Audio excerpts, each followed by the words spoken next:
Good evening, and welcome to Cooking with the Cats, Episode 3. Today's episode starts off with a clean toilet, because a clean toilet is essential to start your day off right. Boy, Jake and Jazz were tussling on the counter, and they were about ready to just fall off and right onto the floor, so I kind of reached out to break their fall, or to keep them from falling, and Jake just jumped down, but Jazz kind of fell, and he broke his fall on my leg, and Jazz was just fine. I, however, was not. Welcome back to Cooking with the Cats. There's a cat there. His name is Jazz. Say hello, Jazz. Say hello. And there's cat number 2. He's actually cat number 1. Say hello, Jake. That's Mr. Jake. Here's my AM/FM radio. The AM portion of it is done.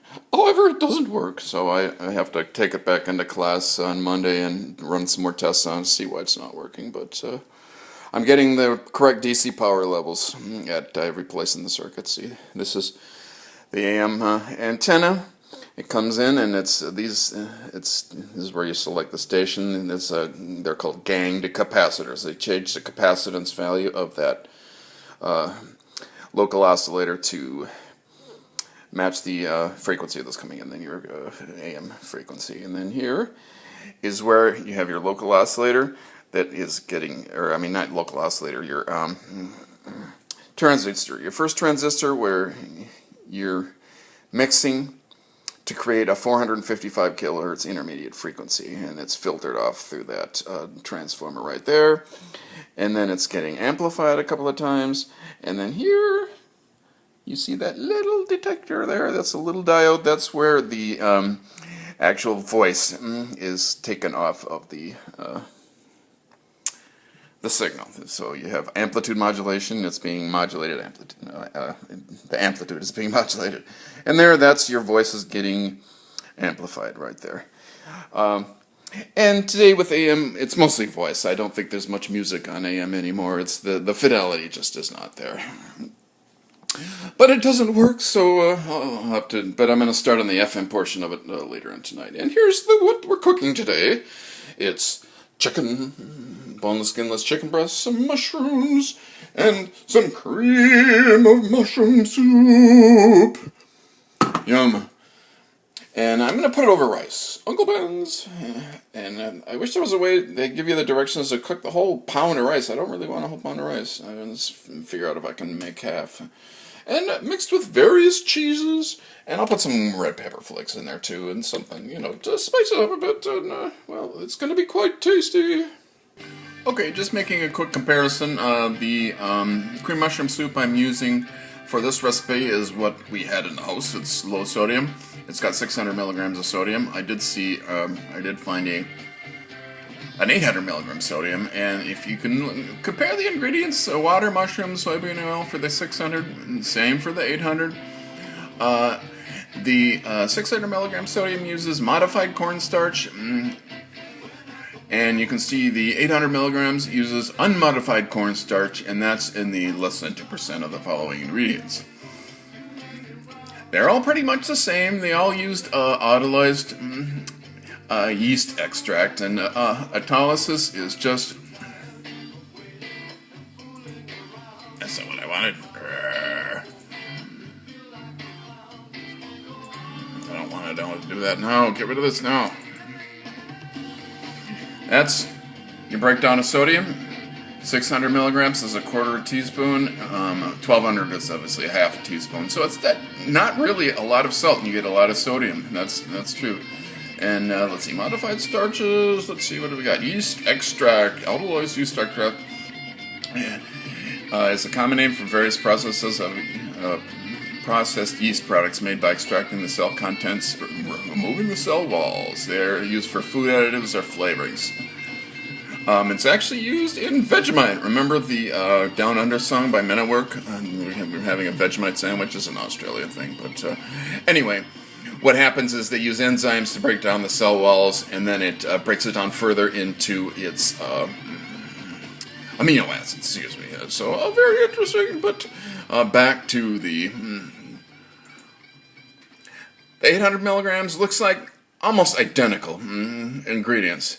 The only thing difference is salt. The lower uses sea salt, and they both got monosodium glutamate. And we went into that last episode. So, and the higher sodium uses just salt. So you can see that not very much salt takes to increase that sodium content. So I think we're good. They just use less salt in they use sea salt. I don't know. I've heard sea salt. The salt crystals, it tastes saltier, but I think that's just a conspiracy propagated by the sea salt corporations of America. So. Alright, here's my Excel worksheet graph that compares the amount of ingredients per serving. You can see the rice in blue, number of cups, the water in red. I should have put the water in blue, but it was an automatic thing. And the butter in green. Now you can see the water proportionally goes down the more you have. You can see up here that I can't see through that phone, but you can see for 2 servings there's 1 1/3 cups of water. For 10 servings there's 4 3/4 servings. Actually, if 2 servings were multiplied by 5 times to get 10 servings, you'd actually end up with 6 2/3 cups of water. So you see that water graph there? It's the slope. It's hard to tell in the graph, but it's slowly sloping down. You see the butter portion of the graph really, and of course the rice amount stays even. It's let's see, what is it? 1/2 cup per 2 servings. So it's for 10 servings, it goes up to 2.5 cups, and that's the whole box. But I'm not going to make that much. I'm going to make, I think, 4 servings. So anyway, just a side note. Alright, we're actually going to start doing some actual cooking here. Just stay tuned. Okay, did some new solder connections. I don't know if you see those leads coming out there. Did about 20 parts or so. And let's see, that top end is the ratio detector. Some of the for that's what actually demodulates the FM signal from the IF frequency. And I soldered in a couple of diodes and capacitors and transformers and resistors and capacitors. So that's basically what today. That's of course the power. More power, Scotty. More power. But anyway, that's the ratio detector of the FM receiver that will actually demodulate. It's mostly music for FM, and then it's sent to the audio amplifier here. The same as the AM, but it's the music is amplified, and you can hear great music. Hopefully, rock and roll. Just don't play any more Beatles. Mushrooms, garlic, April wine.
Yeah, you goof. You knocked the pencil over. You cat. You cat.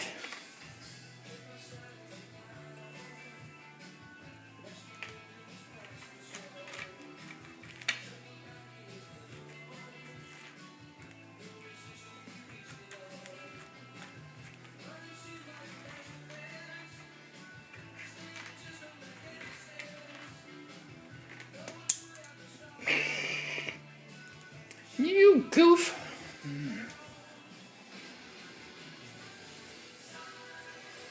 Chopped mushrooms, chopped garlic. Saute pan.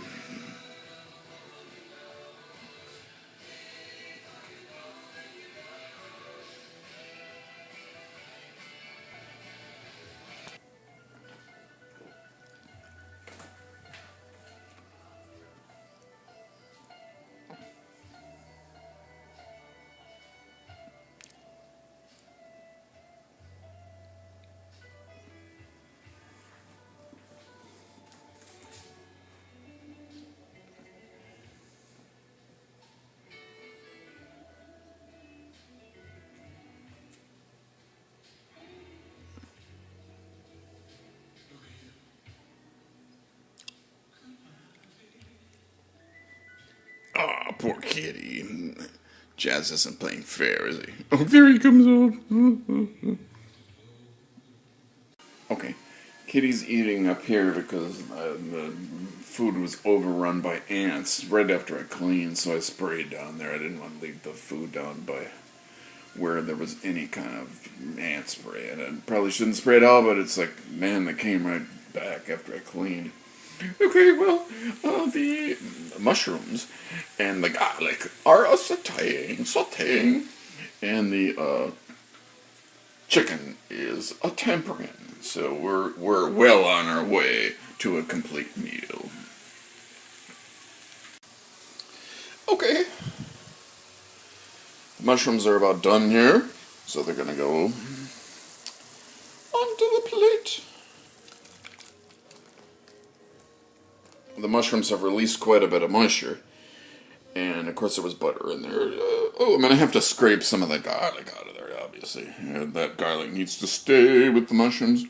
The stove is still burning, so I'm gonna take that pan off, and I'm gonna shut that heat off. And the next step, let's see, I have to cook the chicken, and add the cream mushroom soup and a little bit of cream, half and half, and some cheese, and I gotta cook the rest. The rest takes like 20 minutes to cook. That's not gonna be a real long time, but